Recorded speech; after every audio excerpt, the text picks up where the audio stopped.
Someone would consider going with Trustgrid versus the AWS and Azure tools, first of all, to avoid vendor lock-ins. Most of our customers pick one or the other, but almost all of them want to prevent themselves from getting locked into something that they can't get out of. To be honest, a lot of them still running their own private data centers.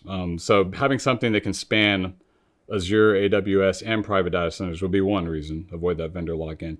And two, a lot of those other solutions are quite pricey. And the user experience is not up to par with what we offer. And finally, these tools were not meant to run at the scale which our typical customer runs at, where you're talking about hundreds and thousands of IPsec tunnels or whatever that these vendors use. These vendor solutions typically weren't made for this kind of use case, or made for a branch-to-branch use case. And a lot of them seem to fall apart when you start talking about not only the scale, but also this kind of interesting configuration of overlapping, a lot of address translation going on. They don't do well.